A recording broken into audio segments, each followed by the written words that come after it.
There's also this misconception from people that you are certain things, meaning some people have this misconception that I am what I possess.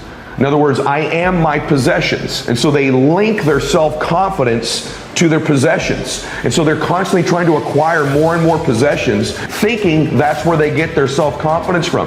That's how they're defined as a person. I am my possessions.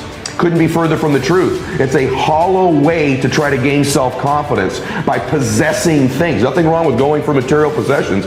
I have all kinds of them. But I don't link my confidence to those possessions, nor am I deluded into thinking if I could just possess more things, then I'll feel better about myself. So this is a mistake. There's a flawed thought. Number one flawed thought, I am my possessions. Second flawed thought, I am my accomplishments. In other words, my self-confidence is only linked to what I accomplish. So because I haven't accomplished certain things, I don't have that certain title, that certain award, that certain recognition, I don't believe in myself. I'm riddled with self-doubt. I'm defined by my accomplishments. The difficult thing about that is now all your life you're going to have to accomplish more and more and more in order to feel self-confident and eliminate self-doubt. You are not your accomplishments. You are not your possessions. You are you. You are perfect. You are beautiful. You were born to do something great with your life. If you're a person of faith like me, you believe God made you in His image and likeness and wants you to do something great with your life, not that you are your possessions, not that you are your accomplishments.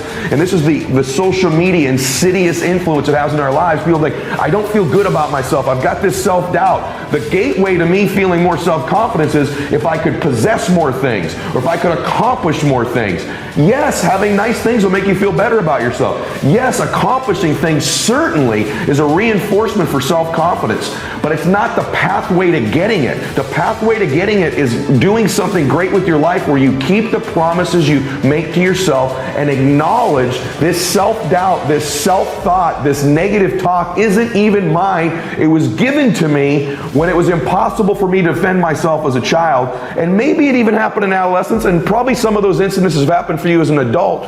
And these ones as an adult are like that thing I said earlier. Oh, it's another time I reinforced the table. I'm not good enough. I'm not smart enough. I'm not prepared enough. I'm not the right race. I'm not the right gender. I don't come from the right kind of family. I don't have the right education. And we find these references as adults to reinforce these self-doubting beliefs we were given by somebody else as a child. Flawed belief is that you are your possessions. You are your accomplishments. Third flawed belief, I am what other people say I am.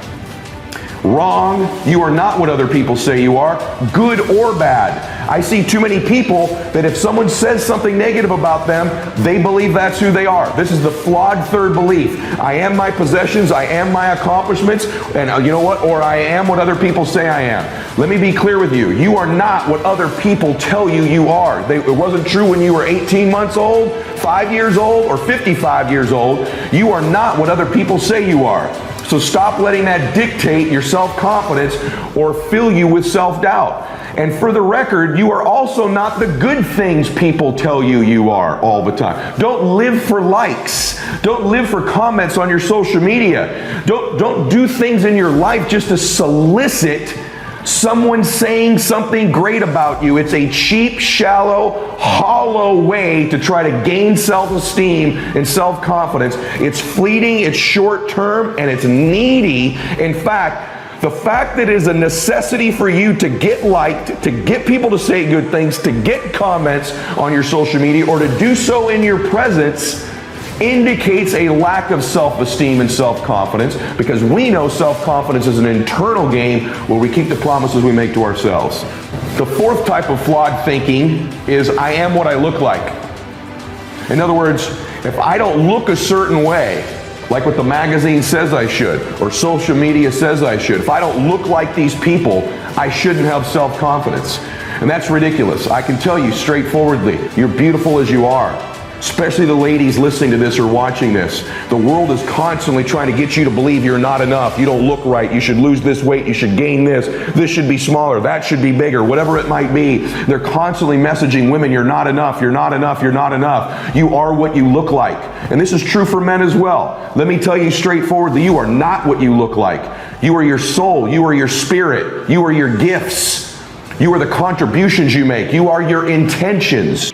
At some point, you got to stop negotiating the price and decide your will to win is not for sale. Here's the truth. Most people's dreams can be bought. With enough failure, with enough rejection, they will sell their children's dreams. They can't still fight. They can get a little bit, but when it gets a little too hot, they go, boom, sold, buy the dream, you can have it. It's not worth it to me. And their will to win is buyable. You can buy it with a little success or a whole bunch of failure. Most people will sell their will to win. Some of you have sold it because you're making a little bit of money.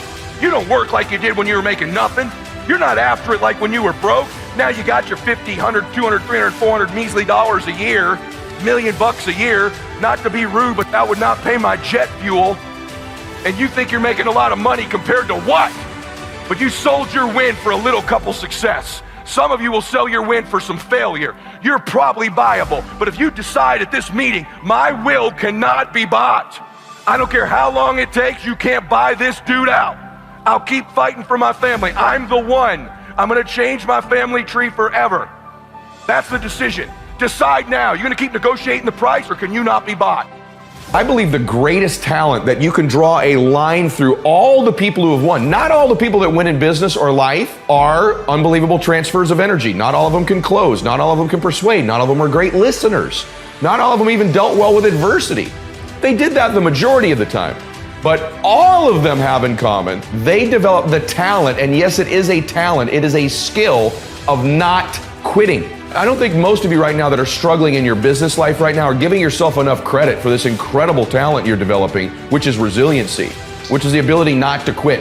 Listen to what I'm telling you. As somebody has built multiple different companies, I've coached some of the top athletes, entertainers, business people, and politicians in the world. And I'm telling you that even in my own team, when I hire people, I look for resiliency, and a notch above that is the talent, is the skill of not quitting as the number one thing that I look for. And many of you right now listening to this possess the number one skill necessary to win, and don't give yourself any credit for it, which means it's not helping build your confidence. It's not going to the bank of crediting for your identity. And so although you possess this incredible ability that so many people in the world don't have and don't possess, you have it and you don't value it. You don't prize it. You don't give yourself credit for having it. It ought to be where you draw the majority of your confidence from. The ability to say, I don't quit. I'm resilient. I own the number one skill, the number one talent required to eventually win. I already have. I can't quit. You'd have to kill me to get me out of chasing my dream. I'm going to tell you right now, either you're going to control your time or your time's going to control you. Either you are going to dictate the terms of your life, or you're going to be somebody who reacts and responds throughout their life. This device right here can both speed up time in your life, or it can slow it down. It's not always a speed tool. So one of the tips that I've covered before, but not enough people implement, that I promise you is a quality of max out performers that relates to their time, is they control it. They do not react and respond. They dictate the terms of their life most of the time. And that means this: when you wake up in the morning, the greatest thing you could do for yourself is not touch or look at this device for 30 minutes to an hour after awakening. So that when you wake up, you take control of your time. You control the time. You control the beginning of the day. You get clear, you meditate, you pray, you stretch, you think, you go through a gratitude exercise. You control the first 30 minutes of your day. It sets a tone that I'm in charge of my time, not what enters this. If the first thing you do is grab this now dictates the term of your day. This controls my day. What hits this, what email, what text, what call hits this, what Instagram post hit this, this controls me. It controls my time. But if you can stay away from it for the first 30 minutes to an hour, you send a message to your brain, to yourself, that you control time, that this day is on your terms. And again, you stack up a day, a week, a month, a year, 5 years of a lifetime of you controlling and dictating the terms of your life for just the first 30 minutes to an hour every day. It will revolutionize your life. You have an acceptance that problems and challenges are going to exist. Isn't it probably important that you learn to enjoy the process of overcoming them and solving them? I think all the time, man, how can I enjoy this? I think, man, what are all the great things that are going to happen when this is solved? Whose lives are going to be better when this is solved? How much better is my body, my fitness, my faith, my family, my life, other people's lives when this problem is solved, depending on what the problem and challenge is. And that helps me enjoy the process. I also remind myself this problem is helping me grow. It's in existence because I'm making progress in my life. So all these things fit a meaning that help us make the best decisions possible.